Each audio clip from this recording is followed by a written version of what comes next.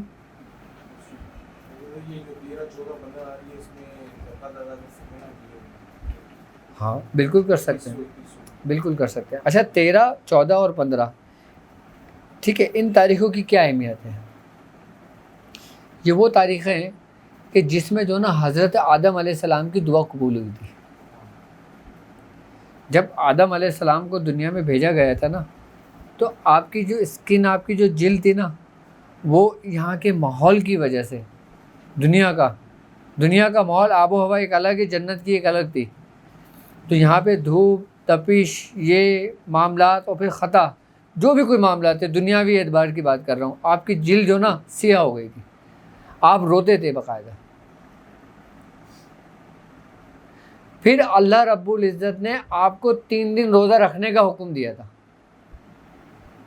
جب آپ نے پہلے دن روزہ رکھا تھا نا, تو آپ کے جسم کا آدھا حصہ صاف ہو گیا تھا. جب آپ نے دوسرے دن کا روزہ رکھا, آپ کے سینے تک کا حصہ صاف ہو گیا تھا. اور جب آپ نے تیسرے دن کا روزہ رکھا تو آپ کو پورے جسم صاف و پاک ہو گیا تھا.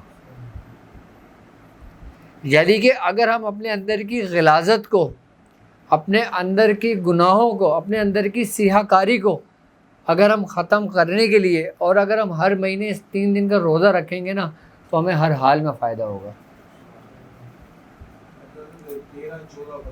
13 جب 13ویں شب لگے, جب 12ویں کا دن ختم ہو جائے, 13ویں شب لگ جائے, 13, 14, 15 یہ روزے حضرت آدم علیہ السلام پہ فرض ہو گئے تھے. پھر حضرت آدم علیہ السلام بھی روزے رکھا کرتے تھے. اچھا داؤدی روزے جو تھے نا, وہ حضرت داؤد علیہ السلام پہ فرض تھے. داؤدی روزے کیا تھے کہ وہ ایک دن چھوڑ کے ایک دن رکھے جاتے تھے, یعنی کہ طاق تاریخوں میں رکھے جاتے تھے. طاق تاریخوں میں کیسے؟ 1, 3, 5, 7. اچھا طاق تاریخوں میں کیوں رکھے جاتے تھے؟ اور اللہ تعالیٰ نے اپنے نبیوں کو کیوں حکم دیا تھا؟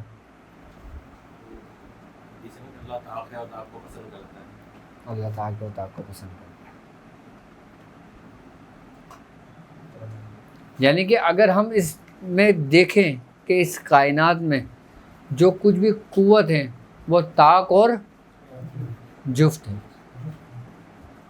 طاق اور جفت ہے.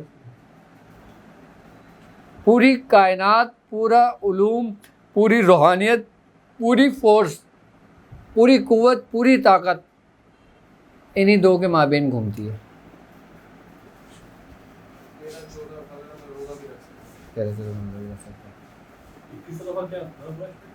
کیا 2100 مرتبہ؟ نہیں 2100 مرتبہ نہیں کرنا. آپ کا جو عمل جیسے چل رہا ہے نا, وہ ویسے کرتے رہیں. آپ نے 13, 14, 15 کو نا روزہ رکھنے کے اپنا معمول بنا لیں. اس سے فائدہ پتہ ہے آپ کو کیا ہوگا؟ اس سے فائدہ یہ ہوگا کہ دعوت میں آپ کے لیے آسانی ہو جائے گی. اور جو لوگ 13, 14, 15 کا روزہ رکھتے ہیں نا, پھر وہ قدرت کے قانون سے, پھر وہ گناہوں سے بھی دور ہونے لگتے ہیں. یہ کلیہ ہے کہ جو آپ روشنی کی طرف بڑھتے چلے جاؤ گے, اندھیرا کم ہوتا چلا جائے گا. اچھا اندھیرا ہمارے اپنے اندر ہے, ہمیں اپنے اندر کے اندھیرے کو ختم کرنا ہے. وہ ہم کیسے ختم کریں گے؟ ذکر سے. اور ذکر کے لیے فکر ضروری ہے. ہم نے اپنی ابتدا کہاں سے کی؟ فکر سے. فکر کے بعد ہم ذکر میں آئے. ہم ذکر سے فکر میں نہیں گئے, ہم فکر سے ذکر میں آئے, اور پھر ذکر سے فکر میں ہوں گے. یعنی کہ ہماری ابتدا بھی فکر اور ہماری انتہا بھی فکر. رمضان میں آپ نے کہا کہ 13, 14, 15 میں جو زکوٰۃ ادا کر سکتے ہو, ہاں نہیں، اگر اللہ نے تمہیں اتنی ہمت دی ہے کہ تم نارملی جو زکوٰۃ ادا کر رہے ہو اس کے ساتھ اگر تم 3 دن میں کوئی زکوٰۃ ادا کرنا چاہتے ہو تو کر لو، کر سکتے ہو. ہاں تاج کے حوالے سے کچھ بتائیں، کیونکہ جیسے یہ کہاں سے شروع ہوا اور مطلب اگر کوئی اپنے معمول میں رکھنا چاہے اس کو تو کس طرح اس کو پڑھے، کتنے طرح پڑھے. درود تاج کے بارے میں نا، ٹھیک ہے میں بتاتا ہوں. اگر تم یہ چاہتے ہو کہ تم مقبول بارگاہ ہو، تمہاری دعائیں مقبول بارگاہ ہوں، تمہارے اعمال مقبول بارگاہ ہوں، تو تم درود تاج کی رسی کو مضبوطی سے تھامو. کم و بیش کچھ نہیں تو 1 مرتبہ تو لازمی پڑھا کرو درود تاج.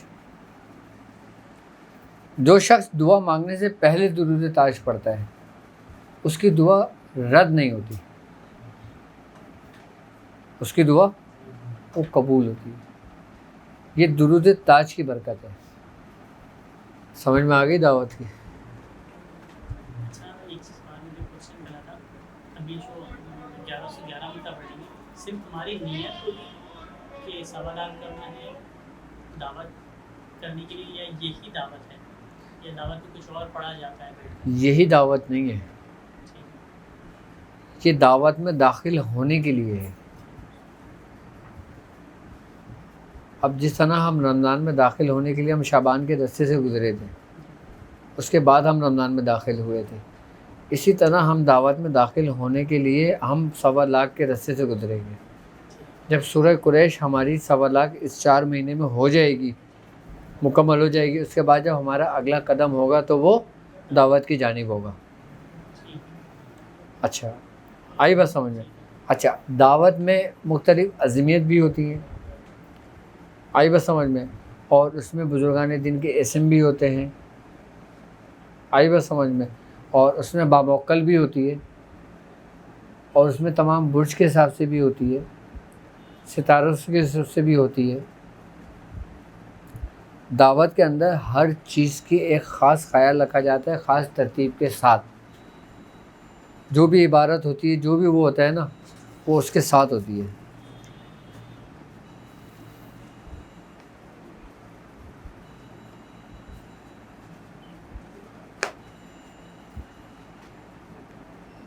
تو اس کے بعد پھر ہم وہ کرتے ہیں، دعوت کے اس میں جاتے ہیں.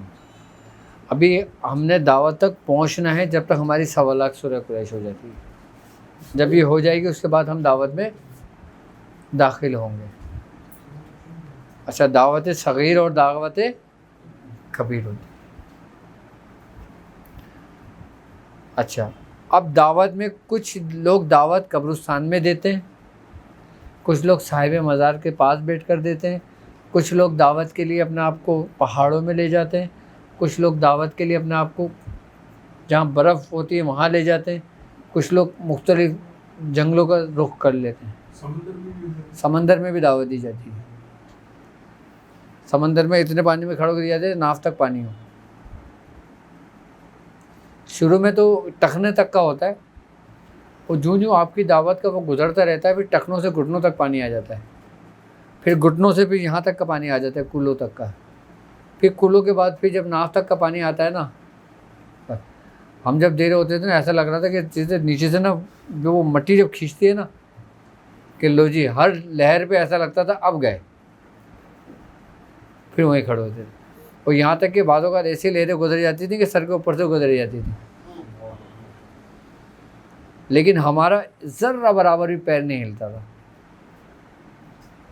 اب وہ ہمیں نہیں پتا وہ کون سی طاقت تھی جس نے ہمیں ٹھہر کے رکھا ہوا تھا. ہماری قوت نہیں تھی، اتنا مجھے پتا ہے.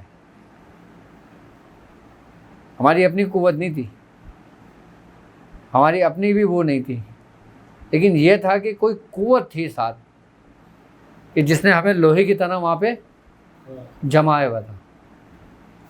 1.25 لاکھ کا چاند کی کیا تاریخ ہے آج؟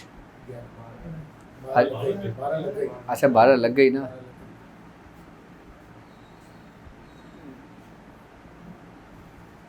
اور وہ چاند گرہن کب ہے؟ 26 تاریخ. 26 تاریخ کو کون سی تاریخ ہے چاند کی؟ 14 یا 15 ہے نا.